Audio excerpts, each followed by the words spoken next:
Hoy, tigil-tigilan mo nga yung panonood mo ng ganyan dito sa karinderya. Anton, baka may makakita sa'yo ng ginagawa mo. Malalagot ka talaga. Nakasuot ka pa naman ng uniforme mo. Nakatanggap ng mahinang pagbatok si Anton mula sa kaibigan. Kaya naman mabilis na lang niyang itinago ang cellphone niya kung saan siya nanonood ng paborito niyang adult videos. Alam mo, lagi ka nalang bad timing. Ang ayos-ayos ng panunood ko, may epal ka. Ay nako, ang manyak mo talaga. Kahit saan ka nalang abuti ng pagkamanyak mo, no? Pati ba naman dito sa karinderya ni Aling Mira, nanonood ka niyan? Ay, ibang klase ka talaga. Tara na nga, bumalik na tayo sa presinto. 30 minutes lang ang break time natin, naging 40 minutes na. Nang una nang tumayo ang kaibigan ni Anton, ay tumayo na rin siya. Naglalakad na sila ngayon pabalik sa presinto nang may matanaw si Anton na isang babae na maiksi ang short at kitang-kita ang makinis nitong hita. Hindi tuloy maiwasan ni Anton ang mapasipol. Pare, chicks oh, tingnan mo. Nakatanggap na naman ang mahinang paniniko si Anton mula sa kaibigan at sunod dito ay paninermo naman ito sa kanya. Ano ka ba, Anton? Ayan ka na naman eh. Huwag mo ngang gawin niyang paninipol sa mga babae. Pulis pa naman tayo. Ano ka ba naman? Lagi ka na lang, KJ. Eh di ba pwedeng naa-appreciate ko lang yung magandang mga legs nila? Dapat nga nagpapasalamat pa sila. Kasi marunong akong kumilates ng mga magaganda. Di ba? Pero iisipin nilang manya ka. Bawal na kaya ngayon ang paninipol at yung sumisitsit sa mga babae. Catcalling kaya ang tawag sa ganyan. Naisa batas na yan. Baka may reklamo ka yan. Alam ko naman talagang tungkol dyan, no? Huwag mo na nga akong turuan ng batas. Aminin mo, KG ka lang talaga kahit kailan. Kaya wala kang love life eh. Nagsalita ang meron. Meron naman talaga. Oo nga pala. Apat-apat yung mga babae mo. Inggit ka lang yata, no? Ako? Inggit? Hindi, no? Bumalik na nga si Anton at ang kaibigan niyang si Ruel sa presinto. Isa nga pala silang mga pulis na nadistino sa probinsya ng Aklan. Malapit silang dalawa sa isa't isa. Bukod kasi sa magkatrabaho nga sila, ay pareho din sila ng tinitirhang bahay. Si Ruel ang may-ari ng bahay at umuupa naman si Anton dito dahil may bakante namang silid sa bahay na yon. Maituturi nga nilang isa't isa na parang tunay na magkapatid dahil sa tagal ng pinagsamahan nilang dalawa. Kaya lang, malaki ang pagkakaiba nilang dalawa pagdating sa ugali. Si Anton kasi, likas ang pagiging matulis nito sa mga babae. Papalit-palit siya ng babae, basta matipuhan niya. May pagkamanyak din siya. Siguro ay dahil binata, kaya malaya niyang gawin ang lahat. Gwapo rin naman siya, kaya hindi siya nahihirapang bihagi ng puso ng babaeng nagugustuhan niya. Habang ang kaibigan naman niyang si Ruel, ito naman ang good boy sa kanilang dalawa. Papasok na sana sila ng gate ng presinto nang otomatikong matigilan si Anton nang matanaw niya ang isang pamilyar na babae mula sa may hindi kalayuan.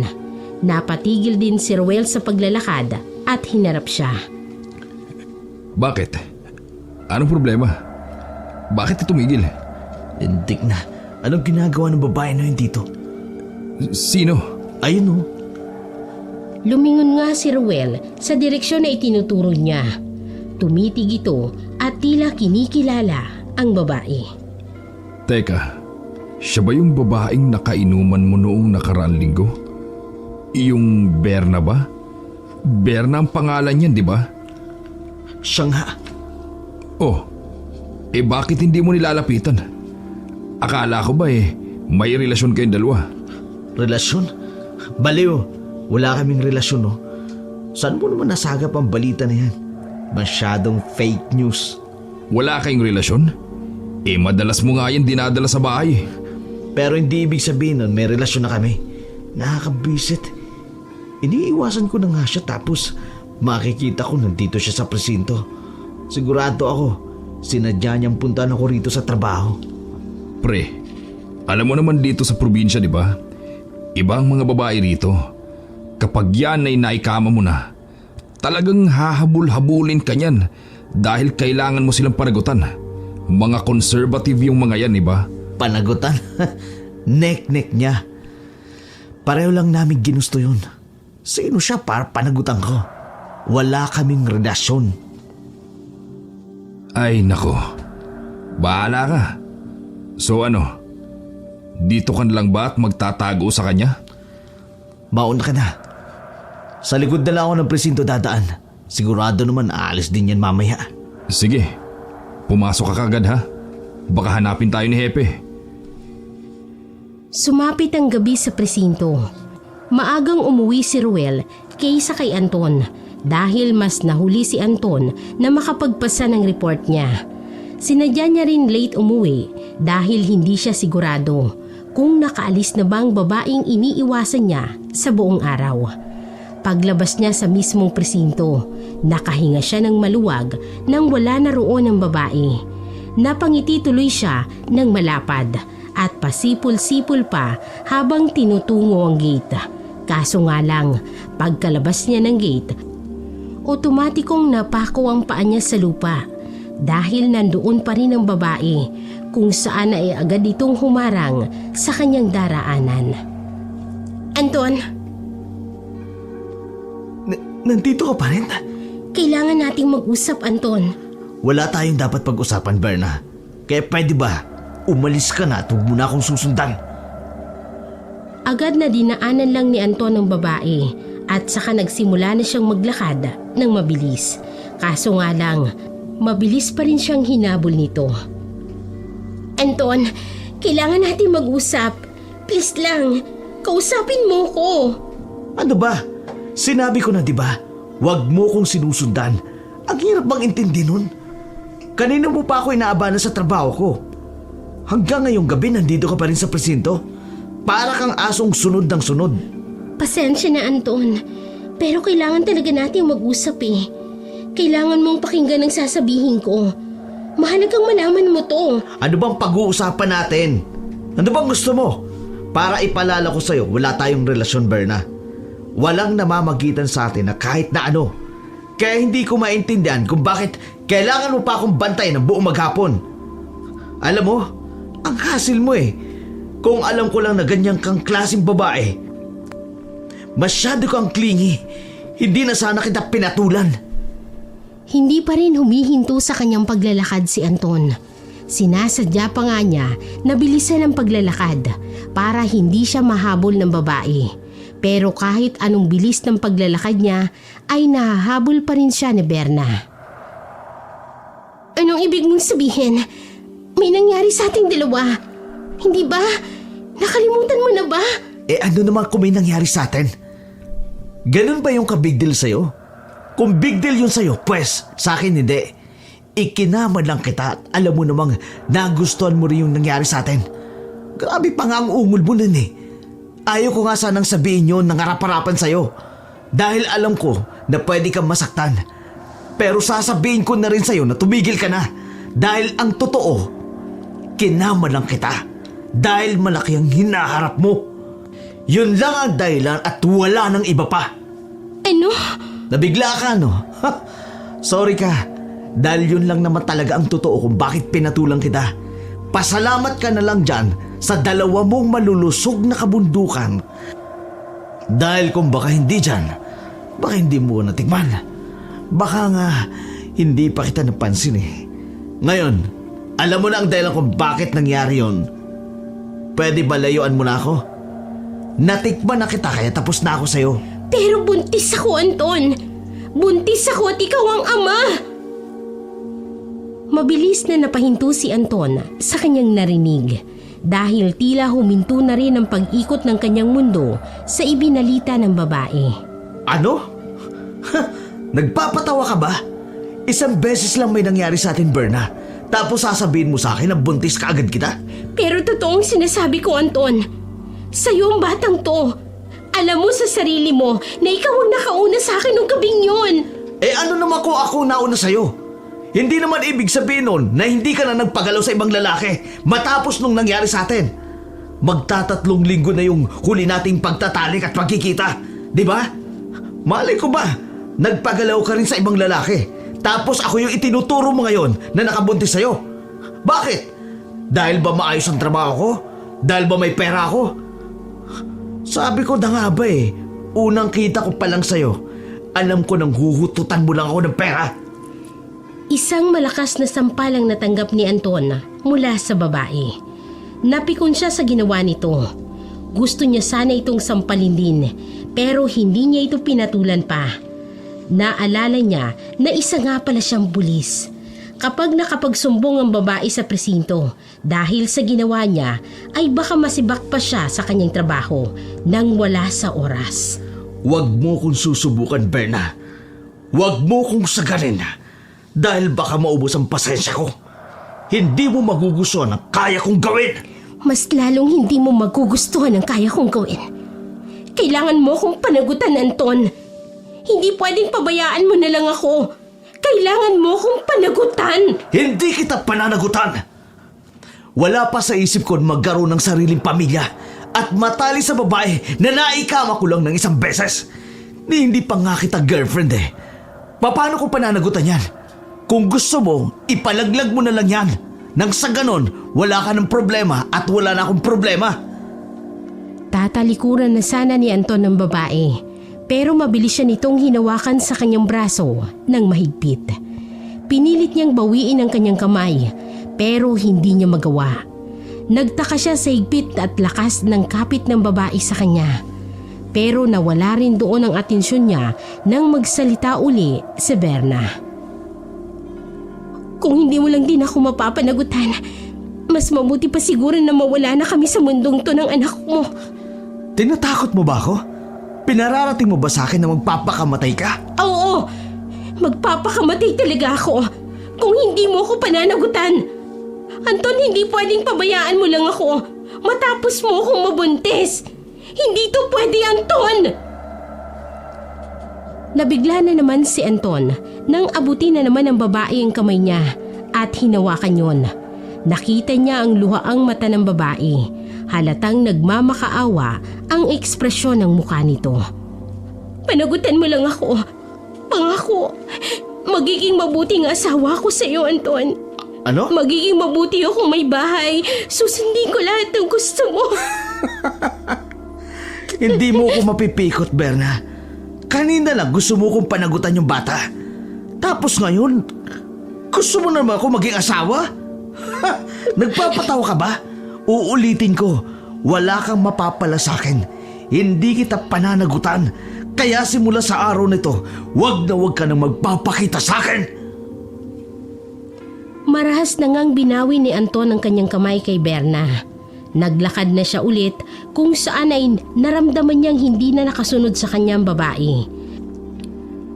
Nang lumingon siya, nakita niyang biglang pumunta ito sa gitna ng kalsada habang diretso pa ring nakatingin sa kanya. Kumunot ang noo ni Anton, lalo na't mukhang alam niya kung anong binabalak nitong gawin.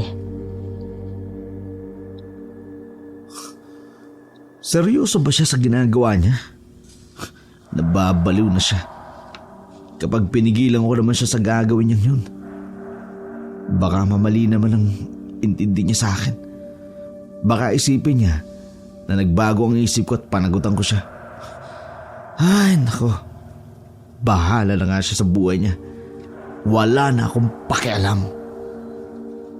Tumalikod na nga si Anton sa babae at nagsimula na ulit sa paglalakad. Nang nakakailang hakbang pa lamang si Anton, isang malakas na pagbunggo ang narinig niya na nagpahinto sa kanyang paglalakad. Nang lumingon siya, ay napagawi naman agad ang tingin niya sa katawan ni Berna na tumilapon malapit sa kinaroroonan niya. Agad na nanlaki ang mga mata ni Anton, lalo na at kitang-kita niya ang dugoang noo ng babae habang nakamulat pang dalawang mata nito na parang nakatitig sa kanya.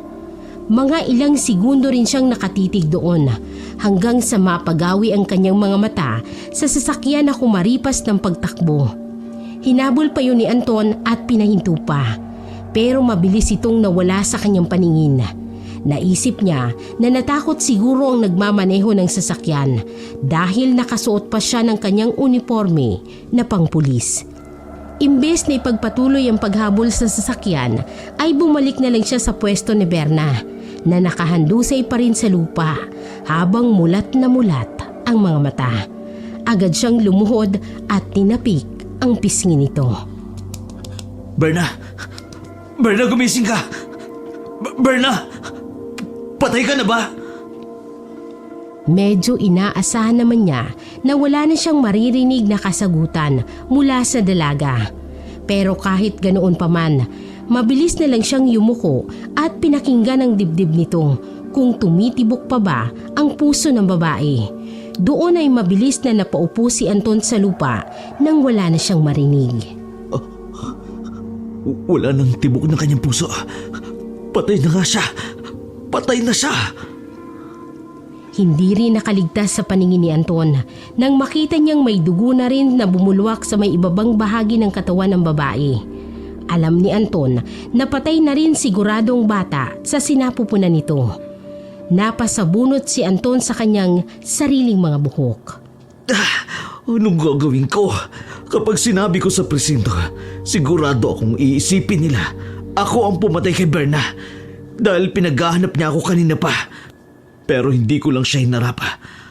Kapag nalaman din nila na buntis ito, iisipin ng ibang katrabaho ko na pinatay ko to para mawala ang pananagutan ko. Hindi nila iisipin na aksidente lang ito. Hindi ko pa naman nakita yung plate number ng kotse na yun. Wala pa namang CCTV dito. Kaya wala akong maituturo para mawala sa akin ang bintang. Alam ko kung paano mag-isip ang mga pulis dahil isa rin akong pulis. Kaya hindi pwede ito. Hindi pwede itong i-report. Mabilis na nagpalingalinga si Anton sa paligid. Tiningnan niya kung may mga tao ba na pwedeng nakakita noong nangyari.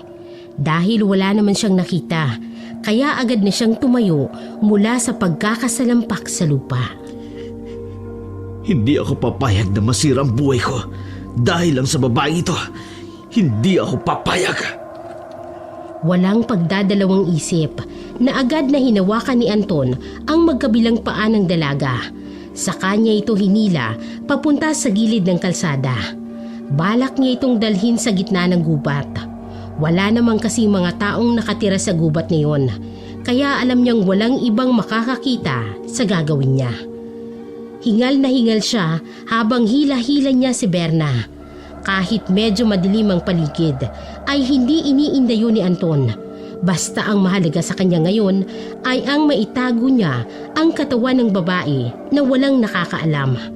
Nang masiguro ni Anton na malayo na talaga siya mula sa may kalsada, doon niya binitawan ang paa ng babae. Huminga na muna siya saglit at nang tingnan niya ulit ang katawan ng babae, mabilis pa sa isang kisap mata na napaiwas siya dahil saktong-saktong nakabaling sa kanyang ulo nito kung saan nagsalubong naman ang mga mata nila. Ay, buisit. Nakakatakot naman ang tsura niya. Bakit ko ba kasi ito pinadulan nung mag-iinuman kami? Ayan tuloy, minalas pa ako. Unti-unting lumuhod si Anton. Kahit nanginginig ang kanyang kamay, ay inabot niya ang mata ng babae at dahan-dahan niya yung isinarado. Nang tuluyan ng nakapikit ang bangkay, ay doon palang nakahinga ng maluwag si Anton. Kinuha niya ang maliit na kutsilyo sa kanyang bewang at saka nagsimula na siyang maghukay gamit yon. Mahirap at matagal siyang naghukay, pero buti na lang at malambot ang lupa. Kaya hindi siya gaanong nahirapan. Lintik na buhay to, oo. Kapag minamalas ka nga naman talaga. Nakabuntis pa nga ako tapos namatay pa. Kailangan ko pang ilibing ito para hindi mapunta sa akin ng sisi. Ano ba namang kamalasang nangyayari ito sa akin ngayon? Halos tumulo ang pawis ni Anton sa lupa dahil sa kanyang mabilis na paghuhukay. Pero hindi pa rin siya tumitigil hanggat hindi niya napapalalim ang hukay na paglilibingan niya sa babae. Gabing-gabi na yon, pero hindi niya pa rin iniinda ang dilim at ang oras. Ngunit makalipas ang ilang segundo, otomatikong napatingala siya sa may puno. Nagagalawan kasi ang mga dahon nito dahil sa biglang paglakas ng hangin. Pakiramdam ni Anton ay nagtayuan ang kanyang mga balahibo at nakaramdam siya ng konting takot sa hindi niya malamang dahilan. Pero gayunpaman, ipinagpatuloy niya ulit ang paghuhukay. Habol hininga siya ng matapos. Agad siyang lumapit sa bangkay ni Berna at inilapit yon sa ginawa niyang hukay. Pasensya na, Berna. Pero sana huwag mong isisi sa akin ang nangyari sa'yo. Sinadya mong magpasagasa. Wala akong kinalaman sa pagkamatay mo. Ikaw ang dapat nasisihin kung bakit nangyari to sa'yo. Napag-abutan lang ako ng gulong ginawa mo. Kaya wala na akong choice kundi gawin sa'yo to. Itutulak na lang sana ni Anton ang katawan ng babae sa hukay. Pero bago pa man niya gawin yon, natigilan siya ulit nang may marinig siyang mga hikbi. Agad na napalingon si Anton sa paligid.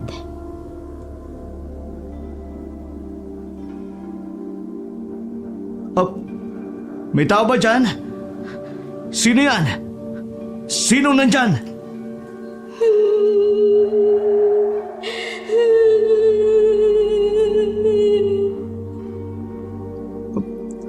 Sino nandyan? Lumabas ka! Unti-unting nawala ang hagulhol na narinig ni Anton.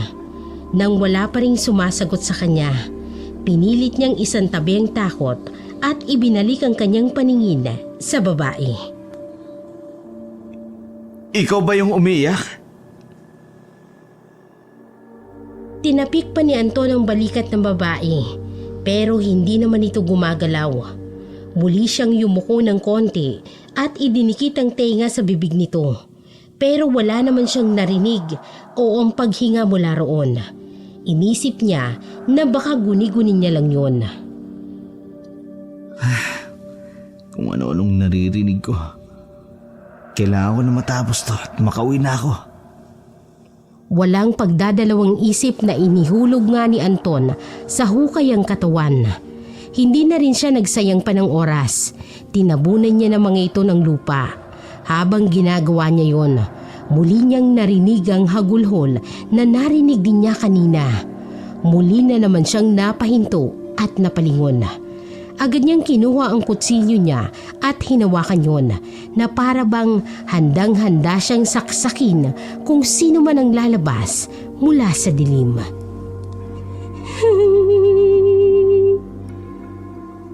Sino ka? Nasaan ka? Lumabas ka dyan sa pinagtataguan mo. Harapin mo ako! Lumabas ka! Magpakita ka sa akin ngayon din! Huwag kang magtago sa dilim! Duwag ka pala! Wala na namang narinig si Anton na sumagot sa kanya. Kahit yung paghagulgol ay huminto na rin. Kahit anong palingalinga ang gawin niya, ay wala naman siyang makitang tao sa paligid niya. Kaya naman itinuon niya na lang ulit ang atensyon sa ginagawa niyang paglilibing. Sa pangalawang pagkakataon, mabilis na napaupo si Anton sa lupa nang maramdaman niya na parang may bumubulong sa kanya. Ano ba itong nangyayari sa akin? Guni-guni ko lamang pa yun. Lintik. Dahil sa sobrang takot ko, kaya kung ano-ano lang pumapasok sa ulo ko. Lintik na babae na to! Kung hindi lang dahil sa kanya, wala sana ako ngayon dito. Siya naman ang gusto magpakamatay. Idinamay pa ako! Bisit! Mas lalong binilisan ni Anton ang ginagawa niyang paglilibing. Matapos niyang matabunan ng katawan, ay inapak-apakan niya pa ang lupa para lalo yung maging patag. Dumura pa siya pagkatapos ng lahat at saka tiningnan ng hukay. Mga ilang segundo niya ring tumitig dito bago nagpa siya na umuwi na. Mag-aalauna na ng madaling araw nang makarating siya sa bahay nila. Tulog na si Ruel kaya nagmamadali siyang pumunta sa may lababo at naghugas ng kanyang kamay. Habang ginagawa niya yon, otomatiko siyang natigilan nang marinig niyang boses ng kaibigan niya sa kanyang likuran. Hindi niya inaasahan na gising ito. Oh, bakit ngayon ka lang? Dahan-dahan na humarap si Anton kay Ruel. Kahit na maituturing naman niyang kaklose ang kaibigan, hindi pumasok sa isipan ni Anton na sabihin dito ang nangyari. Madami kasi akong ginawa sa presinto eh. Teka. Bakit ang dumi naman yata ng uniforme mo? Ang daming putik ng pang-ibaba mo. Saan ka ba nagsususuot? Naabutan kasi ako ng ulan sa labas eh. Umulan ba? Hindi ko napansin yun ah. Tulog ka siguro, tsaka hindi naman yung gaano kalakas. Kaya siguro hindi mo na malayan. Baka nga. Sige na, babalik na ako sa pagtulog. Namalayan ko lang yung pagdating mo kaya bumangon ako. Maglinis ka muna ng katawan mo ah. Sige, susunod rin ako kaagad.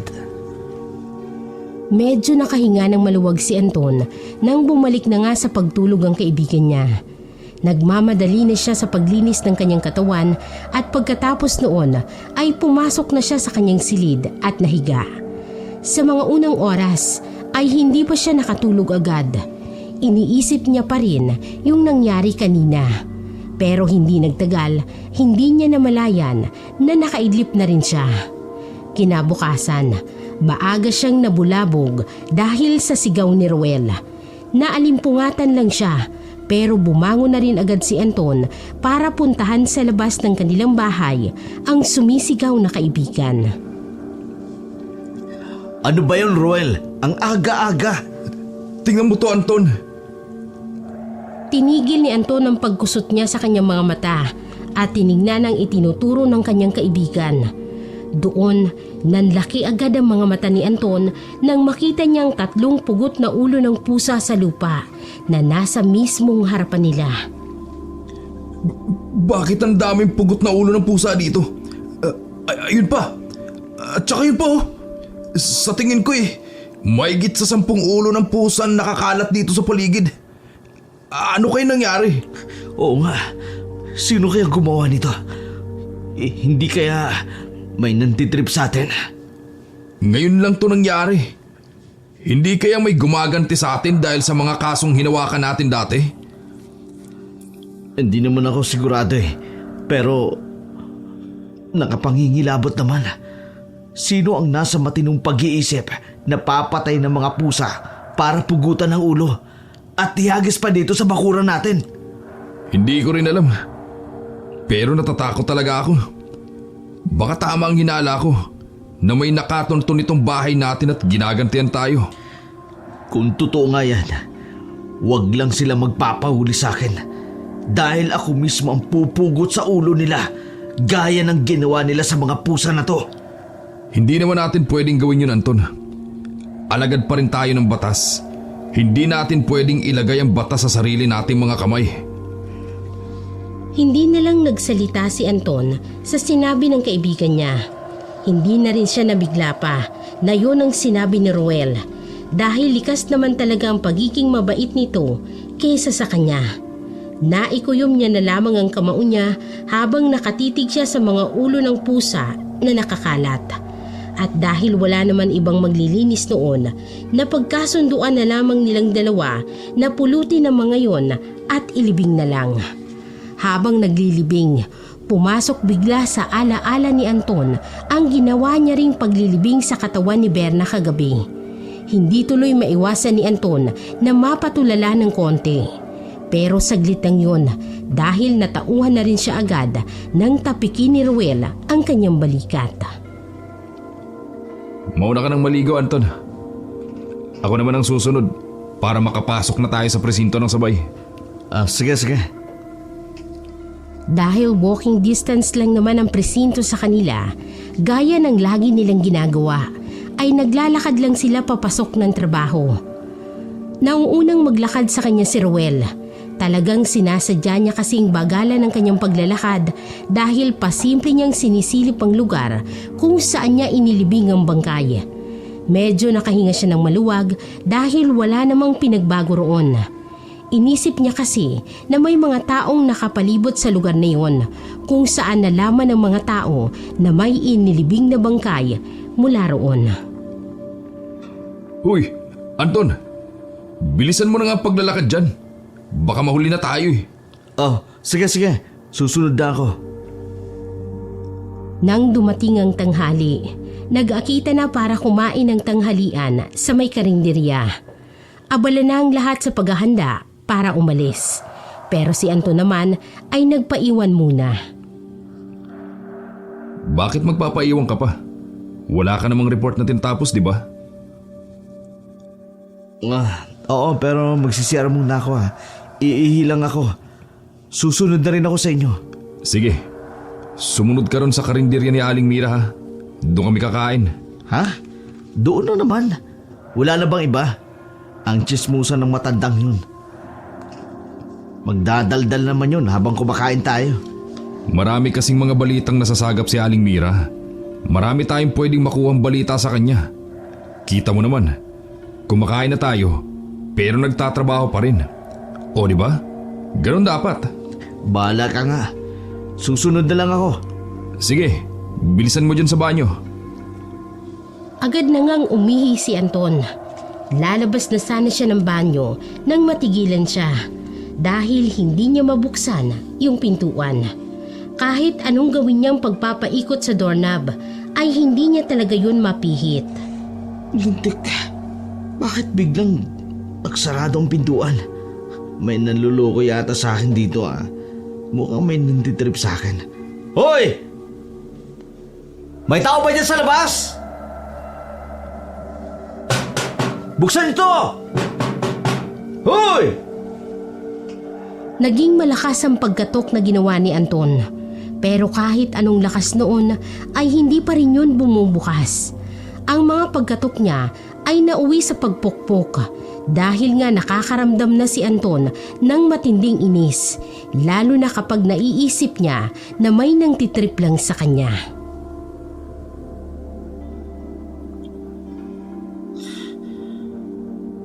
Ano ba to? Nakakaisa. May tao ba dyan? May tao ba dito sa loob? Baka sinarado yung pintuan. Pwede ba buksan niyo to? Hoy! Buksan niyo tong pinto!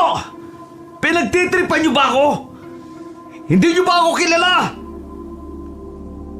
Hindi niyo kilala kung sino ako? Patuloy pa rin ang malalakas na pagkatok ni Anton. Pinapakinggan niya rin yung nasa labas ng pinto kung may maririnig ba siya.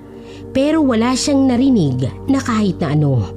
Pinagsisipa niya rin ang pintuan dahil sa galit. Pero hindi niya yun mabuksan. Nang mga sandaling yun, malakas talaga ang kutob ni Anton na may humahawak sa doorknob ng banyo sa mismong labas. Kaya hindi niya yun magawang pihitin. Doon ay mabilis ngang lumuhod si Anton para silipin ang pinakaibaba ng pintuan.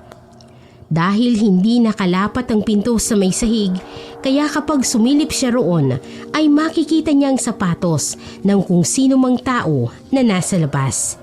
Pagsilip nga roon ni Anton ay otomatikong lumaki ang kanyang mga mata at mabilis siyang napatayo mula sa kanyang pagkakasilip dahil sa kanyang nakita. Ano yun ah? Kumabog ang puso ni Anton dahil sa kaba. Nakaramdam din siya ng takot dahil sa nakita niya. Pagsilip niya kasi roon, nakita niya ang isang paris ng paa na nakayapak lang. Madumi pa ang paa nito dahil puno yun ng putik. Nakaharap ang paang yon sa mismong pintuan pero malayo ron para maabot ang doorknob. Kanino naman kayang paa yun? Medyo nakatatakot ah. Nakayapak lang siya at walang suot na kahit anumang tsinelas. Baliw kaya ito? Napalunok pa ng ilang ulit si Anton bago dahan-dahan ulit na yumuko para sumilip. Sa pangalawang pagsilip niya ay wala na siyang nakita pang paaroon. Nilibot pa niyang paningin sa butas pero wala na talaga siyang nakita pa. Dahil doon, kaya mabilis siyang tumayo at pinihit ulit ang doorknob. Nang umikot na yon at mabuksan, nagmamadali na siyang lumabas. Tumingin siya ng kaliwat kanan para hanapin kung makikita niya pa ba ang tao na yon. Hanggang sa matanaw niyang figura ng isang babae na lumiko sa isang hallway, kaya hindi na nakita pa ang mukha nito. Hindi nagdalawang isip si Anton na habulin ng babae para kumprontahin ito. Pero nang papaliko na rin siya sa may hallway, agad niyang nakasalubong ang isa niyang kasama sa trabaho, si Ramon, na naging dahilan kung bakit siya napahinto sa paghabol sa babae. Kakausapin sana siya ni Ramon pero inunahan niya ito ng kanyang tanong. Teka, Ramon, nakita mo ba yung babaeng dumaan dito? O babae? Wala naman na. Wala naman akong nakita. Ano? Sigurado ka ba? Oo, wala talaga. Pero, sigurado ako, dito siya dumaan. Ngayon lang. Dapat nga nakasalubong mo siya. Pre, basta talaga babae ha. Hindi nakaliligtas sa mata mo. Malabong hindi ko siya mapansin kung makasalubong ko man siya. Kaso nga lang wala talaga ako nakita. Bakit? Maganda ba? Chicks ba? Hindi ko nakita ang mukha niya. Kinulong niya ako sa banyo. Kaya nga gusto ko siyang habulin Kinulong daw? Baka naman sinadya mong makulong kayo. Ano bang ginawa niya sa loob ng banyo, ha? Share mo naman sa akin, Anton. Sira ulo ka talaga. Naiya ka pang ibahagi sa akin. Siya nga pala, Anton. Buti na lang nakasalubong kita. Punta ka mamaya sa bahay ko, ha? May dakaset akong inuman doon mamayang gabi. Inuman lang? Wala bang masarap na pulutan dyan? Ano ka ba? Aakitin ba naman kita kung wala? Meron, pre. Bagong kolehiyala nga Alam mo naman, malakas ako doon. Isang kilala ko na may-ari ang bar. Kakilala ko yun. Pinangako ko kasi sa kanya na hindi ko i-re-raid yung negosyo niya. Basta kapag kailangan ko ng babae, bibigyan niya ako. Kaya yun, lahat bago ang binigay sa akin. Ayos yan Tiba-tiba talaga tayo dyan. Talagang ayos na ayos ito, pre. Nakakaingit ka naman. Oo ka na maingit Aambo na naman kita So ano, pupunta ka ba? Ba syempre, hindi ko palalampasin yan. Mamaya pupunta ako. Hintayin mo ko Ayos Basta atin-atin lang to Alam mo naman, ikaw lang ang kasundo ko pagdating sa ganito. Kaya nga sa'yo ko lamang sinasabi ito. Huwag mo rin babanggitin to kay Ruel Hindi natin yung kaututang dila. Alam mo naman, hindi yun bilong sa atin. Iba ang mindset nun Mas pipiliin nun na maghirap kaysa sarap. Oo naman, alam ko naman yun. Asahan mo ko mamayang gabi. Pupunta talaga ako. Hindi ko yun palalampasin. Pagkatapos ng konting pag-uusap na yon, ay nagpaalam na rin sila sa isa't isa. Dahil medyo late na rin kung hahabol pa si Anton sa pagkain ng tanghalian. Kaya naisipan niya na wag nang sumunod pa kay Ruel sa karinderya.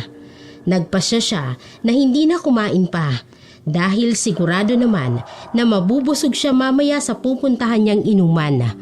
Bumalik na lang siya sa kanyang lamesa. Hanggang sa maya-maya pa ay dumating na rin si Ruel na agad siyang tinanong kung bakit hindi siya sumunod sa karinderya. Nawala na ako ng ganang kumain, kaya hindi na ako sumunod. Bakit naman? May nangyari ba? Meron yatang baliw na babaeng nakapasok dito sa presinto. Kinulong ako sa banyo. Mga ilang minuto rin akong hindi nakalabas. Nakakabwisit nga Ano? Nahuli mo ba? Hindi nga Bigla na lang nawala.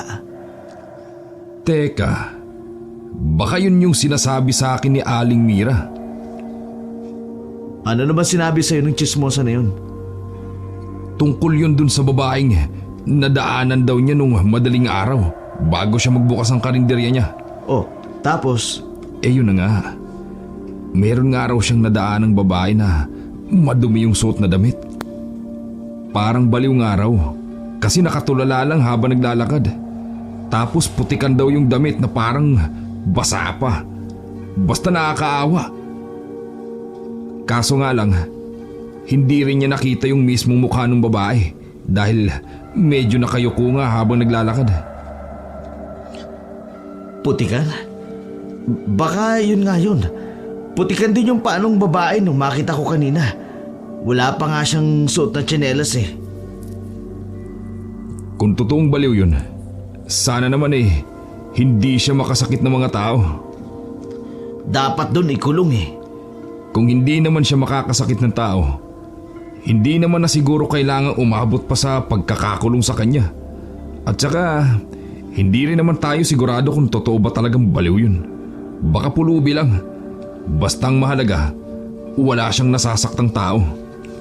Ikinulong niya nga ako kanina sa CR eh. Hindi tuloy ako nakakain ng tanghalian. Hindi nga siya nakakasakit, pero nakakaabala naman siya. Pareho lang yun, Hazel. Ay nako, masyado ka kasing mabait. Basta ako huwag lang siyang magpapakita uli sa akin. Kundi, malilintikan talaga siya sa akin. Nang sumapit ng gabi, sabay na umuwi ang magkaibigan. Nagmamadali lang na nagpalit si Anton ng kanyang uniforme at nagsuot ng kanyang panlabas na damit. Naligo na rin siya ng kanyang pabango. Medyo excited siya na pumunta sa bahay ni Ramon dahil hindi niya maiwasang manggigil kapag naiisip niya na may mga babae siyang makikita roon mamaya. Pagkatapos niyang mag-ayos ng sarili, ay lumabas na siya ng kanyang kwarto. Anong gusto mong hapunan? Teka, aalis ka ba? Oo. Hindi ko nga pala nabanggit sa'yo kanina na milakad ako ngayon. Wala ka namang nasabi. Saan ka ba pupunta? Kina Ramon lang. Kina Ramon? Ano namang gagawin mo ron? May kaso ba kayong hinahawakan na magkasama kayo? Wala naman. Ipapakita niya lang sa akin yung bagong motor na nabili niya. Alam mo naman, nag-ipon din ako para makabili ako ng motor. Interesado lang ako makita kaya pupunta muna ako sa kanya. Ganun ba? O sige, gagabihin ka ba? Hindi ako sigurado kung anong oras ako makakauwi. Baka kasi mag-akit din siyang mag-inom pero wag mo na ako hintayin pare. Sige, wala naman tayong trabaho bukas eh. Mag-enjoy ka lang Ako naman ay babawi ng tulog. Sige, aalis na ako. Masayang nagtatagayan sina Anton at si Ramon. Halatang nagkakasiyahan talaga sila habang nagiinuman. May sound trip pa silang kasama. Dalawa ring babae ang halatang mas bata ang konting edad kaysa sa kanilang dalawa. Nasa labas sila ng bahay ni Ramon dahil malamig ang simoy ng gabi roon. Nakakandong pa sa hita ni Anton ang babae niya na nagbibigay sa kanya ng tagay. Ang taas mo ng tagay mo, Marie. Parang gusto mo yatang lasingin ng kaibigan kong si Anton. Pansin ko nga. Baka gusto niyang patunayan sa akin yung kasabihan. Anong kasabihan naman yan, pare? Yung si Marie, araw-gabi, walang pante. Luko-luko ka talaga, Anton. Tuwang-tuwa naman si Anton at mabilis na nagnakaw ng halik sa may liig ng babae. Pasimple rin siyang bumulong dito. Wala ka bang panty? Wala ka bang panty? Kung meron, tatanggalin mo mamaya. Baka naman pahirapan mo ako sa pagtatanggal niyan. Uuwi ka talaga na walang saplot mamaya. Dahil sisirain ko yung panigurado. Nakatanggap lang ng mahinang palo sa balikat si Anton at muli silang nagpatuloy sa pag-inom. Habang parami ng parami ang iniinom nila ay nagiging malikot na rin ang kamay ni Anton sa babae niya. Hindi lang siya, kung hindi pati na rin ang katrabaho niya na si Ramon. Pero maya-maya lang ay huminto muna si Anton saka tumayo sa inuupuan niya. Oh, saan ka na pupunta, pare? Ilang ako pare. Oh, nandun sa loob ng bahay yung bar niyo eh. Hindi na. Dito na lang ako sa may puno. Oh, sige. Bilisan mo lang. Marami pa tayong ubusing alak dito eh. Oo na. Huwag mo nang tikman yung pulutan ko ha. Ayoko nilalawayin yun ng iba. Oo naman. Damot mo naman eh. Pasipol-sipol pa si Anton nang lumabas siya sa may bakuran ni Ramon para pumunta sa mga puno. Doon siya nagbawas. Mga ilang segundo pa lang na nakatayo roon nang may marinig siyang ungol at pagkaluskos ng mga dahon. Hindi maiwasan ni Anton na aninagin sa madilim na lugar na yon, pero wala naman siyang makita. Naramdaman niya na lang ang konting takot, lalo na kapag iniisip niya na baka aso lang yun na pwede siyang sugurin. Dahil doon, kaya naman nagmamadali siya sa pagbabawas at bumalik na rin agad sa inuman nila. May malaking aso ka ba pre? Aso? Wala. Di naman ako mahilig sa aso eh. Ano yun? Parang may malaking aso ron sa may puno na yun. Kaya nga ako nagmamadali sa pag-ihi eh. Naku, baka yung asong bangaw na pagala-gala. Buti na lang di nakagat yung mani mo. Kawawa ka naman kapag nagkataon. Kawawa yung babae mo. Kawawa talaga. Hindi nila to matitikman kapag nawala to. Hanapin nila to panigurado. Sigurado yun. Ilan na bang napaligaya yun? Marami na. Inaabol-abol pa nga ito nung natikman nila eh. Yan ang gusto ko sa'yo. Talagang matinig ka sa babae. Ludi! Sabay pa silang nag-cheers at nagpatuloy sa pag-inom. Inabot na ng madaling araw ang pag-iinuman ni na Anton, kung saan ay doon na rin siya nakatulog sa isang silid sa bahay ni Ramon. Nagising pa siya na katabi niya ang babaeng ikinama niya matapos ang inuman. Dahil tulog na tulog pa ito, kaya naman magandang pagkakataon yun para kay Anton na makaalis na. Pagdating ni Anton sa bahay ni Ruel ay naabutan niya ang kaibigan niya na nagkakape. Agad niyang inagawang kape na iniinom nito para mahimasmasan ang pagkalasing niya. Hindi naman umangal si Ruel sa ginawa niya, kaya umupo na siya agad sa harapan nito. Sinabi ko na nga ba't hindi ka naman umuwi kagabi? Napasarap kasi yung inuman namin kagabi. Nawala sa isip ko yung oras na kaya doon ako nakatulog. Buti na lang at wala tayong pasok ngayong araw ng linggo sa presinto. Kung hindi, baka masermonan ka na naman ni Hepe. Kumain ka na. Pandalawang tao naman tong niluto kong almusal eh. Salamat pare. Tahimik lang silang kumakain ng mga sandaling yun nang bigla na namang magsalita si Ruel. Siya nga pala Anton, hindi pa ba tapos yung problema mo dun sa babae mo? Ha? Sino babae? Alam mo naman na marami akong babae. Ikaw talaga. Yung babae mo, si Berna. Otomatikong natigilan si Anton mula sa pagsubo niya dahil sa nabanggit na pangalan ng kanyang kaibigan. Sunod-sunod siyang napalunok ng laway. Hindi niya alam kung bakit biglang nabuksan ni Ruel ang usapan tungkol sa babaeng yon. Pero kahit sobrang kanyang pagtataka ay hindi pa rin siya masyadong nagpahalata. Bakit mo na itanong? Hindi mo pa rin ba siya nakakausap ng maayos? Kasi ang tanda ko pinagtataguan mo siya sa presinto natin nung nakaraang araw. Kung nagpunta rin siya dito sa bahay, ibig sabihin hindi mo pa rin siya inaarap. Teka, anong ibig mong sabihin na nagpunta siya dito sa bahay? Nakita ko kasi siya dito kagabi. Ano?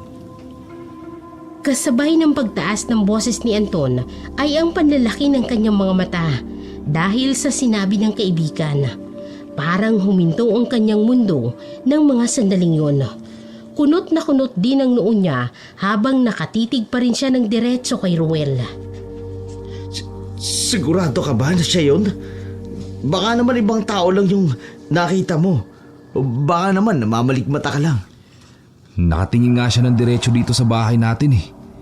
Kakaalis mo pa lang nun para pumunta kina Ramon. Magsasarado na kasi ako ng pinto nun para matulog na. Tapos yun nga, nakita ko siya, nakatayo sa labas ng gate. Napatulala na si Anton sa kanyang mga nalaman. Napuno na ng katanungan ang isipan niya kung papaano nangyari yon. Samantalang inilibing niya na ang babae. Sigurado siya na patay na ito. Ngunit kahit napuno siya ng katanungan, ay pinilit pa rin ni Anton na maging kalmado. Alam niya kasi na hindi siya pwedeng magpakita ng kakaibang emosyon kay Ruel dahil pwede siyang mapaghinalaan nito dahil isa itong pulis. Baka naman hindi siya yung nakita mo. Nilapitan mo ba siya? Nakausap mo ba siya? Yun lang, hindi ko siya nakausap. Nung nakita ko kasi siya sa labas ng bakuran, bigla rin siyang tumalikod at tumalis. Pero kahit malayo't madilim, alam ko na siya yun. Yung damit niya kasi nung nakita natin siya sa labas ng presinto, ganun na ganun pa rin yung suot niya. Kaya alam ko, si Berna talaga yun. Napalunok na lamang ng laway si Anton at mabilis na pinili na lang na hindi sagutin pa ang kaibigan. Tulala siya habang nagpapatuloy ang kanyang pagkain. Buong araw na hindi mapakali si Anton matapos ang naging usapan nila ni Ruel. Pabalik-balik lang siya sa paglalakad sa loob ng kanyang kwarto. Di Marion, hindi pwedeng si Berna talagang nakita ni Ruel. Sobrang labo na mangyari yun. Kasi nailibing ko na si Berna. Baka naman talaga ibang babae yun. Baka ibang babae ko lang yun na tinakbuhan ko rin. Tapos inakala niya lang na si Berna yun. Isa lang ang pwede kong gawin para makumpirma ko to. Kailangan kong bumalik sa hukay niyon para makita ko kung nandun pa siya. Tama, babalik ako dun. Pakiramdam ni Anton ay ang bagal ng oras sa buong maghapon na yun. Hinihintay niya kasi na gumabi na. Hindi naman kasi siya pwedeng bumalik sa gubat ng maaga dahil baka may makakita lang sa gagawin niya. Buti na lang at tuluyan na ring lumalim ang gabi. Tulog na ang kaibigan niya dahil may pasok na ulit sila sa presinto bukas. Habang siya naman ay dahan-dahan siyang lumalabas ng kanyang silid at maingat na lumabas ng kanilang bahay. Nagmamadali siyang bumalik sa may gubat. Ang tanging bitbit niya lang ay flashlight at isang maliit na panghukay. Habang patuloy na naglalakad ay palingalingalang siya sa paligid. Saan nga ba yun? Alam ko dito lamang yun. Dahil patuloy lang sa paglingon si Anton, hindi niya namalaya ng malaking ugat ng puno na madadaanan niya. Hindi niya tuluyon na iwasan, kaya sa isang iglap ay nadapa siya at bumagsak ang dibdib niya sa lupa. Lintik na. Pag minamalas nga naman, oh. Babangon na sana siya, pero otomatiko siyang natigilan nang makita niya sa mismong harapan niya ang malalim na hukay. Agad siyang napaupo sa lupa at mabilis niyang tinanglawan ang hukay. Teka, ito yung hinukay ko ah. Bakit wala dito yung katawan ni Berna? Tila dumagungdong ang dibdib ni Anton sa nakakatindig balahibo na kanyang nakikita ng mga sandaling yun. Hindi niya alam kung ilang segundo o minuto siyang nakatulala sa bakanting hukay na yun. Basta ang alam niya, nawawala roon ang katawan ng babaeng inilibing niya. Paano nangyari yun? Bakit nawala siya rito? Nabuhay ba siya uli? Pero paano mangyayari mabubuhay siya uli? Samantalang 3 beses kong sinigurado na wala ng pulso niya nang inilibing ko siya. Naputol ang medyo pagliligalig ng katawan ni Anton nang may marinig siyang kaluskos ng mga dahon at mahinang ungol. Pamilyar sa kanyang tunog na yon dahil ganun na ganun din ang narinig niya kagabi. Habang umiihi siya sa labas ng bakuran ni Ramon, mabilis siyang nagpalingalinga. Sa tuwing titingin siya sa isang madilim na bahagi ng gubat, ay sinasabayan niya yun ang pagtutok ng flashlight. Pero nakakailang beses niya nang ginagawa yun, ngunit wala pa rin siyang nakikita. Lalo siyang nakaramdam ng takot nang marinig niya na palakas ng palakas ang ungol na yun. Pakiramdam ni Anton ay lumalapit na ng dahan-dahan kung ano man yun sa pwesto niya. Hindi tuloy maiwasan ni Anton ang mapaatras kahit pa nakaupo pa rin siya sa lupa. Maya-maya pa ay biglang gumalaw na naman ang talahib sa may bandang kaliwa niya. Kaya doon niya agad itinutok ang flashlight. Pagtutok niya roon, isang nakatatakot na nilalang ang nakita niya. Hindi niya mawari kung ano yun, pero pakiramdam niya, isang tao yun. Natiklap na ang balat sa may bandang pisngi at may hiwa rin sa labi. Kaya mas lalong lumaki ang buka ng bibig. Maihahalin tulad ang mukha na yon sa madalas niyang pinapanood na zombie na movie dahil sa takot. Kaya napasigaw si Anton. Agad na nabitawan ni Anton ang flashlight na hawak niya. Nang mapahiga na agad siya sa lupa. Sa isang iglap kasi ay inatake na lang siya ng halimaw na yon. Kahit na malakas at kakaibang amoy ng halimaw, hindi niya yon masyadong napansin dahil abala siya sa pagprotekta ng kanyang ulo para hindi yon makagat ng nilalang na umaatake sa kanya. Sinasalag niya rin ang kalmot nito para hindi makalmot ang kanyang mukha. Tulungan niyo ako! Tulong! Talagang hindi mapigilan ni Anton ang pag-atake sa kanya ng halimaw. Pakiramdam niya rin ay may sugat na ang kanyang bisig na ginagamit niyang pansalag sa mga kalmot nito.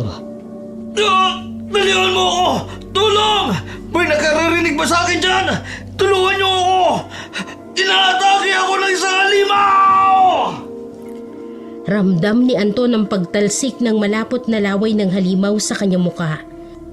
Nandidiri siya, pero kapag pinansin niya yon at mawala siya sa focus, alam niyang may posibilidad na makagat siya ng halimaw na yon.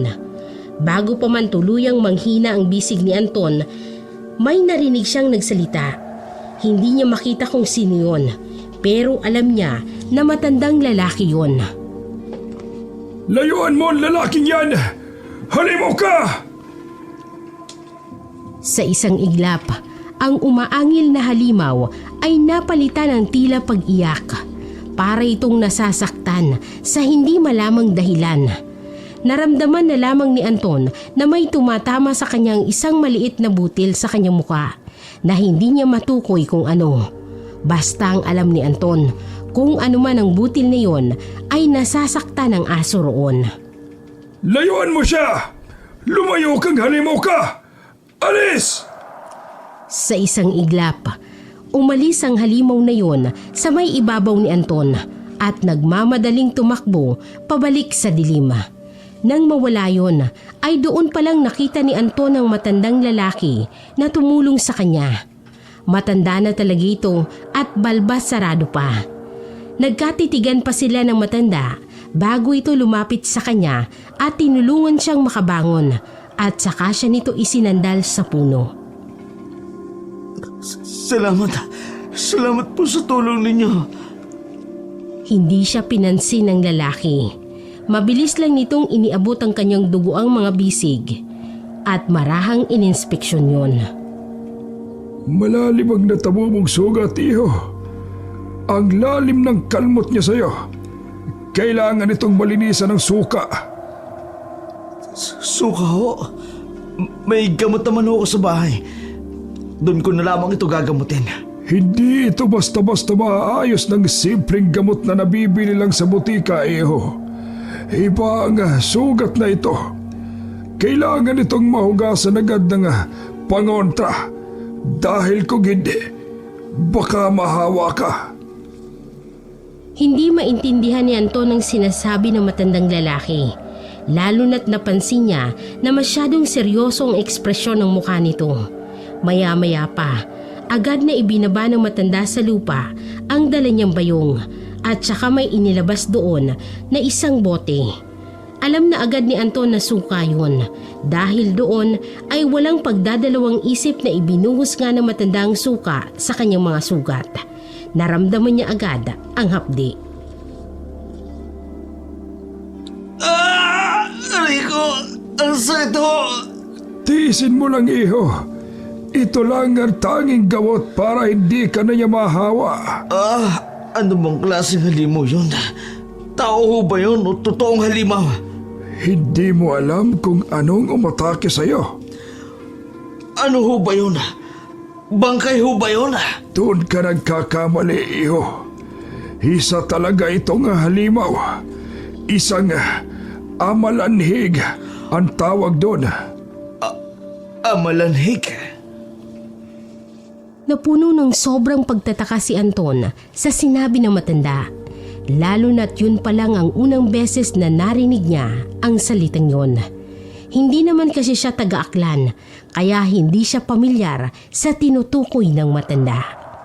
Mukhang sa ekspresyon ng mukha mo parang sinasabi mo talagang hindi mo alam na isang amalanhig ang umatake sa'yo ngayon lang, iho.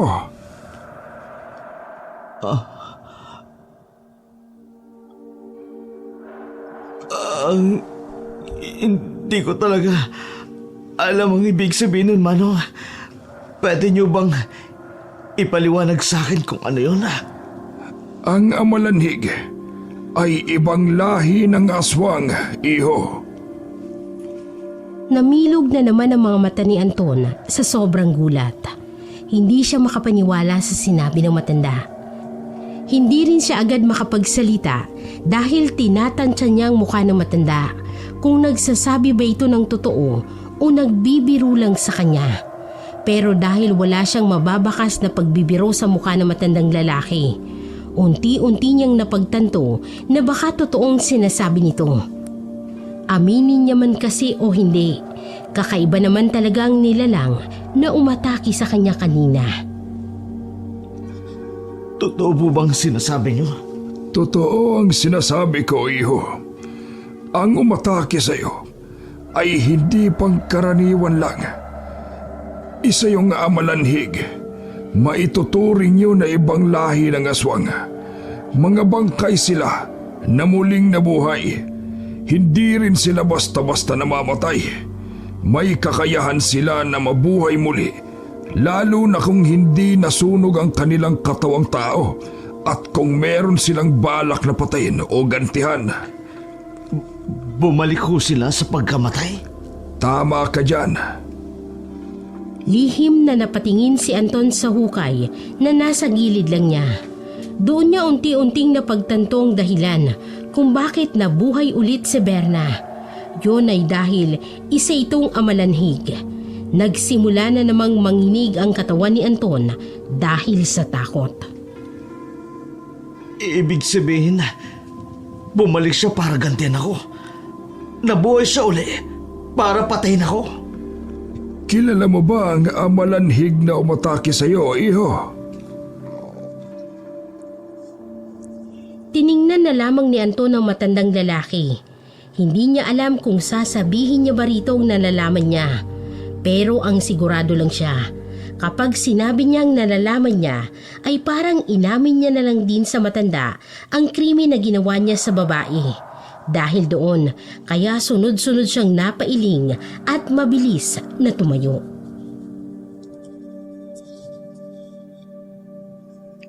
Aalis na ho ako.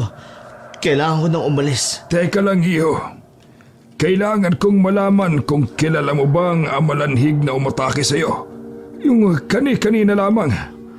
Kilala mo ba siya? Eh kung alam ko, anong gagawin niyo? Kung kilala mo talaga siya, mas madali natin siyang matutunton. Dapat lang napatayin ang halimaw na yun, iho. Kung sinasabi mo na binalikan ka niya para gantihan, ibig sabihin ay hindi siya titigil hanggat hindi kanya napapatay. Papatayin ka ng halimaw na yon, iho. Kaya sabihin mo sa akin kung kilala mo ba ang amalanhig na yon at kung maituturo mo ba sa akin kung taga-saan siya. Hindi ko alam kung taga-saan siya. Minsan ko na siyang nakilala. Minsan ko na rin siyang nakasama. Wala akong maraming alam tungkol sa kanya. Kung ganon, paano mo nasabing ginagantihan ka niya? May nagawa ka bang mali sa kanya? Naagrabyado mo ba siya noon? Muli na namang hindi sinagot ni Anton ang tanong ng matandang lalaki. Hindi niya masabi rito ang tunay na kasalanang nagawa niya dahil nga hindi niya naman ito lubusang kilala. Pero bago pa man siya makasagot sa matanda, ay muli na itong nagsalita. Mukhang ayaw mo sa aking sabihin kung ano ang kasalanan mo dun sa malanhig na yon, iho. Pero hindi naman kita pipilitin. Basta, ang sigurado lang ako, kung kilala mo ang amalanhig na yon at kung may kakayahan ka naman na patayin siya, pues, gawin mo na. Dahil kung sinasabi mo na ginagantihan ka niya, ibig sabihin lang nun ay papatayin ka niya. Ano man ang mangyari, hindi siya titigil, iho. Anong pwede kong gawin para patayin ko siya? Kailangan mo lang na masunog ang katawan niya. Pero kung iniisip mo na madali lang gawin yon, nagkakamali ka ron. Huwag mong kalimutan na isa pa ring aswang ang amalanhig na yon. May kalakasan siya kesa sa normal na tao. At kapag napatay ka niya, kakainin ka niya na buhay. Makikita mismo ng dalawang mata mo kung papaano niya tanggalin ng mga lamang loob sa sarili mong katawan. Dahil kakainin ka niya nang may malay pa. Kakaibang kilabot na naman ang naramdaman ni Anton sa mga sinabi ng matanda. Nakakahindik yun. Iniisip pa lang niya na mangyayari talaga yun sa kanya ay kinikilabutan na kaagad siya. Maya-maya pa ay muli na ulit nagsalita ang matanda. Kung hindi mo ako pinagkakatiwalaan na malaman ang dahilan kung bakit ka hinahunting ng amalanhig, naiintindihan ko. Pero iaabiso ko lang sa iyo, iho, na mas maganda kung hihingi ka ng tulong. Mas maganda kung hindi lang ikaw ang kakalaban sa amalanhig na yon, lalo na't wala ka palang kaalam-alam sa klase ng halimaw na maaari mong kalabanin. Uulitin ko, mapanganib yon. At dahil mukhang hindi ka rin naman sa akin hihingi ng tulong, aalis na lamang ako. Mag-ingat ka sana, iho. Nang umalis na nga ang matandang lalaki, ay nagmadali na rin si Anton na bumalik sa kanilang bahay. Hindi niya maiwasan na tumakbo habang palingon-lingon pa rin siya sa kanyang likuran dahil sa takot na may sumunod sa kanya. Ibang takot ang gumagapang sa kanyang buong katawan kapag naaalala niya ang halimaw na sumugod sa kanya. May naririnig din siyang alulong ng aso na lalong nagpapadoble ng kaba niya. Kaya naman lalo siyang nagmadali sa pagtakbo. Pakiramdam niya talaga ay may nakasunod sa kanya at binabantayan ang kanyang mga galaw. Kaya hindi siya mapakali. Pakiramdam din ni Anton anumang oras ay may lalabas na naman mula sa dilim para sugurin siya. Laking pasasalamat naman niya nang makarating siya sa bahay. Agad niyang isinarado ang pintuan at hinilang upuan para iharang yon sa mismong pinto. Sinarado niya rin ang mga bintana na normal nang hinahayaan niyang nakabukas na magdamag. Dahil sa mga ingay na ginawa ni Anton, hindi niya tuloy na malayan na nagising na si Ruel. Anton, anong ginagawa mo? Halos mapatalon sa sobrang gulat si Anton nang magsalita nga si Ruel. Bakas na bakas sa mukha niyang sobrang takot at pangamba. Magsasalita na sana siya para sagutin ang kaibigan. Kaso nga lang, muli siyang natigilan at napatingin sa nakabukas pa ring bintana nang may marinig siyang pamilyar na ungol. Alam ni Anton na yun na yung halimaw, kaya naman inalis niyang atensyon kay Ruel at muling ipinagpatuloy ang pagsasarado ng bintana. Matapos yun, ay agad siyang nilapitan ni Ruel at hinawakan sa kanyang balikat para iharap sa kanya. Uy, Anton, ano ba nangyayari? Bakit mo sinasarado yung mga bintana? May gustong pumatay sa akin, Ruel. Gusto niya akong patayin. Ha? Sino? Si Berna. Gusto niya akong patayin. Gusto niya akong gantian. Isa siyang halimaw ngayon. Binalikan niya ako dahil sa ginawa ko sa kanya. Ano? Teka lang. Hindi kita maintindihan, Anton. Ano bang ginawa mo kay Berna? Bakit kanya gustong gantian? Kinagat na ni Anton ang kanyang kuko at nagsimula na siyang magpabalik-balik sa paglalakad. Wala naman akong ginawa sa kanya. Hindi naman ako nakapatay sa kanya. Nasagasaan siya ng sarili niya. Hindi ako pumatay sa kanya. Ano bang sinasabi mo? Kakikita ko lang kay Berna kagabi, di ba? Buhay pa siya. Sinabi ko na yun sa'yo. Bigla siyang nabuhay. Kaya nga hindi ako makapaniwala sa sinabi mo eh. Na nakita mo siya. Dahil sigurado ako patay na siya nung inilibing ko ang katawan niya. Ano? Nilibing mo lang ng basta-basta ang katawan niya? Alam mo bang pwede kang makulong sa ginawa mo? Wala na akong choice, Ruel. Dahil kung hindi ko yung gagawin, siyak na akong pagbibintangan sa pagkamatay niya. Lalo na kapag nalamang buntis siya. Nabuntis ko siya. Pero hindi yun ang punto ko ngayon. Makinig ka sa akin. Makinig ka. Antayin mong susunod ko sasabihin. Ruel, nabuhay siyang muli. Nabuhay siya at ginagantian niya ako. Inatake niya ako kanina. Mabuti na lang may matandang tumulong sa akin. Ang sabi mo, sigurado kang patay na siya nang ilibing mo siya. Kung ganon, paano siya nabuhay? Sabi ng matandang lalaki, isa na siyang amalanhig. Amalanhig? Teka, amalanhig ba ka mo? Iyong aswang? May alam ka ba tungkol sa amalanhig? Oo. Kinatatakutan na nila lang yan dito sa Aklan. Matagal na akong nakaririnig ng yung mga kwentong ganyan tungkol dun sa mga lolo't lola ko. Hindi ko alam na totoo pala yan. Ngayon na lang kasi ulit ako nakarinig ng tungkol sa amalanhig.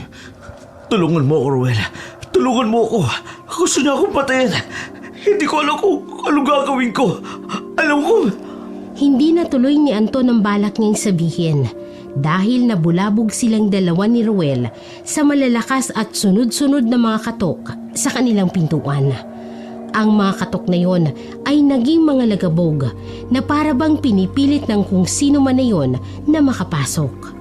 Siya na yan, Ruel. Yan na yung amalanhig. Sigurado ko. Siguradong papatayin niya ako. Anong gagawin ko? Ano bang sinabi sa'yo nung matanda kanina? May sinabi ba siya sa'yo kung paano mamamatay ang amalanhig?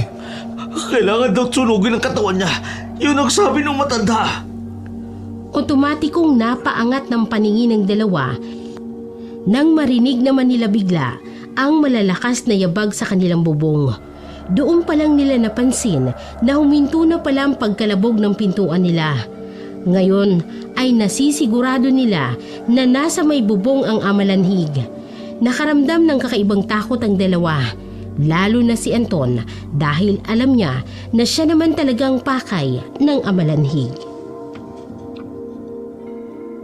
Ayun na siya. Ano gagawin natin, Ruel? Kunin mo yung itak at saka yung garapon ng asin. Kukunin ko naman yung bote ng gas sa may kusina at saka yung lighter. Hindi ba pwedeng yung baril na lang kunin natin? Hindi pwede yun.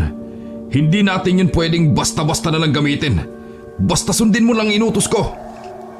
Nang tumalikod na nga sa kanya si Ruel, ay kumilos na rin siya. Agad niyang tinungo ang poste kung saan nakasabit yung itak. Nang makuha na nila ang mga gamit nila, ay nagharap-harap ulit silang dalawa. Anong susunod natin gagawin, Ruel?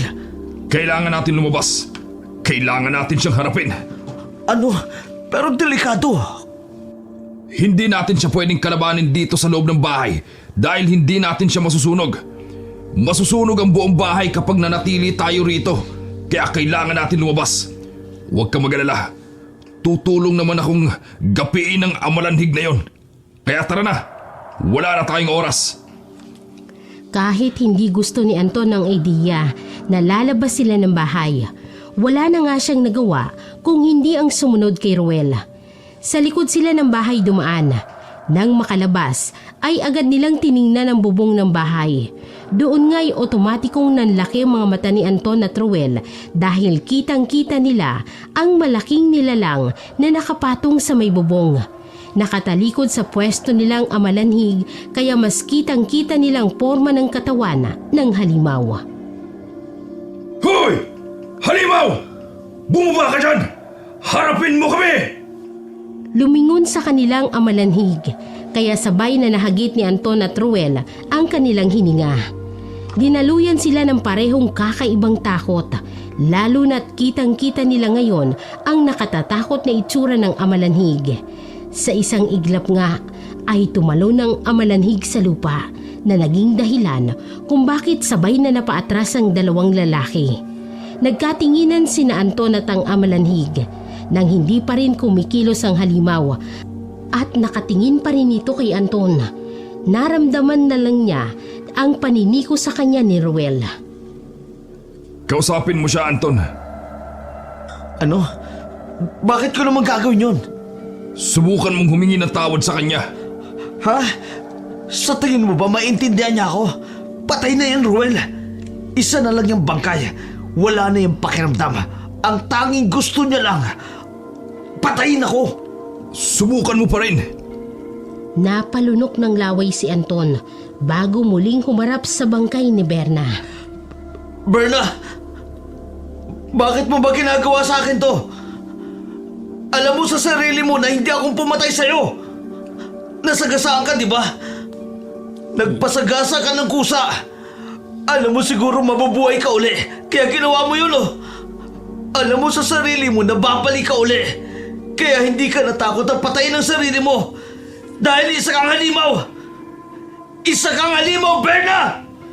Dahil sa mga sinabi ni Anton, ay dahan-dahan nang naglalakad ang amalanhig papalapit sa pwesto nila. Ano bang ginawa mo? Tingnan mo nga! Mukhang ginalit mo pa siya! Nagsasabi lang naman ako ng totoo. Ay, teka nga. Susubukan kong ako ang makipag-usap sa kanya. Berna, baka naman pwede yung pag-usapan to ni Anton. Hindi naman siguro kailangang umabot sa puntong may mamatay. Imbis na may marinig silang sagot mula sa amalanhig, umungo lang ito at mas binilisan ang paglalakad. Otomatikong napaatras naman ang dalawang lalaki dahil sa sobrang takot. Paatras ng paatras sina Anton at Ruel sa tuwing humahakbang naman papalapit sa kanila ang amalanhig. Sinabi ko naman sa'yo, di ba? Hindi niya tayo maintindihan. Tumakbo na tayo, Ruel! Hindi tayo tatakbo. Lalaban tayo. Kung ano't ano man ang mangyari, dapat natin siyang harapin dahil siguradong hindi siya titigil. Basta ihanda mo lang ang sarili mo kapag umatake na siya. Hinawakan nga ng mahigpit ni Anton ang dala niyang itak. Naglalaway na naman ang amalanhig habang nakabukas ang bibig nito. Naging mas alerto ang dalawa. Kapag umatake na siya, kailangan natin maghiwalay. Siguradong ikaw ang susundan niya. Kaya labanan mo lang siya gamit yung itak. Saan ka naman pupunta? Sisimple lang ako na pumunta dun sa likod niya para mabuhusan ko siya nitong gas. Sige, basta bilisan mo lang, ha? Sa isang iglap ay umungol ng malakas ang amalanhig at saka tumakbo na para umatake. Nabigla ang dalawa pero agad silang pumesto upang harapin ang halimaw. Nang malapit ng amalanhig ay doon sila naghiwalay ng direksyon. Si Ruel ay sa kanan tumakbo habang si Anton naman ay sa kaliwa. Gaya ng inaasahan ay si Anton ang sinundan ng amalanhig. Agad niyang hinampas-hampas sa hangin ang hawak niyang itak para hindi siya malapitan ng amalanhig. Huwag kang lalapit! Hindi mo ko mapapatay! Lumayo ka sa akin! Layo! Bawat paghampas na ginagawa ni Anton sa itak ay sinasabayan niyo ng amalanhig ng pag-angil at pagkalmot. Pero hindi pa rin tumigil ang amalanhig nang piliting lapitan siya dahil tila hindi naman ito masyadong natatakot sa itak. Habang paatras ng paatras si Anton, hindi niya namalayan na may putol na katawan ng saging sa may likuran niya. Dahil doon, kaya natapilok na naman siya. Sa sobrang gulat ay nabitawan niya tuloy ang pagkakahawak niya sa itak. Bago pa man siya tuluyang lumagapak sa lupa. Nahagip ng amalanhig ang kanyang liig kaya imbis na matumba si Anton, napigilan yon dahil nasakal na siya ng halimaw. Ha!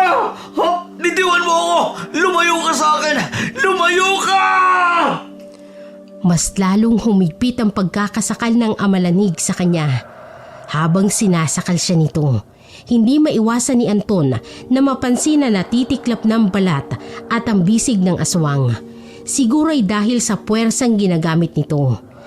Naaamoy niya na rin ang mabahong amoy ng amalanhig na parang naaagnas na. Bitiwan mo ako! Ruel! Tulungan mo ako!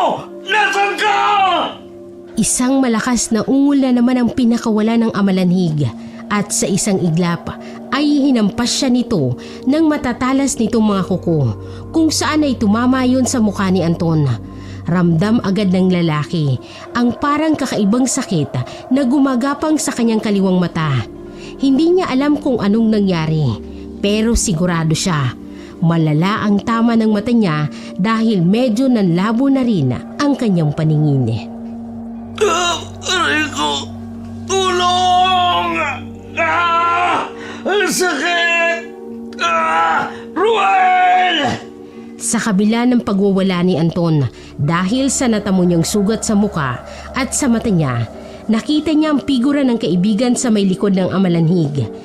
Naamoy na rin niyang itinaktak na gas ng kaibigan sa katawan ng amalanhig kung saan ay parang hindi yun napansin ng halimaw dahil patuloy pa rin ito sa pagkalmot sa kanya. Nandito na ako, Anton. Hindi gumana yung lighter kanina. Kaya kumuha ko ng ibang panindi. Sisindihan ko na siya. Kaya gawin mo makakaya mo. Parang maitulak siya palayo sa'yo. Inipo ni Anton ang natitira niyang lakas at sa kanya mabilis na sinipa ang katawan ng amalanhig. Nang makaalis ang amalanhig mula sa pagkakasakal kay Anton, agad itong lumagablab sa apoy dahil nasindihan na pala ito. Malakas na alulong na naman ng amalanhig ang kanilang narinig habang nasusunog ito ng buhay. Mga ilang segundo rin nila itong pinanood na nagwawala hanggang sa mabilis nang lumapit si Ruel sa kinaroroonan ni Anton. Anton, ano nangyari sa mata mo? Lumalaylay na yung isa mong mata. Kailangan natin yung dalhin sa ospital. Pagkatapos ng sinabi ng kaibigan niya, ay kusa na ring bumigay ang buong katawan ni Anton at nawala na siya ng malay. Nang magising siya, isang malaking balitang natanggap niya na hindi niya inaasahan. Kinakailangan daw natanggalin ang isa niyang mata dahil sa pagkalawlaw nito at sa natamo nitong damage. Ngayon ay nakatingin lang si Anton sa kanyang sarili sa harap ng salamin. Sunod-sunod siyang napailing. Ayoko nito! Hindi maaari ito! Ayoko nito! Nagwala si Anton kung saan ay si Ruel ang nagpapakalma sa kanya. Ngunit sa kabila nun, hindi pa rin matanggap ni Anton ang nangyari sa kanya. Lalo na at yun na rin ang naging umpisa ng pagbabago ng buhay niya. Natanggal siya sa trabaho at wala na ring babaeng pumapansin sa kanya dahil sa itsura niya. Dahil nga nagbago ang lahat, pakiramdam ni Anton ay parang ayaw niya nang mabuhay pa At yun na nga lang ang araw-araw niyang nararamdaman sa bawat araw na dumadaan na inilalaban na lang niya dahil ayaw niyang masayang ang buhay niya na ipinaglaban niya sa amalanhig.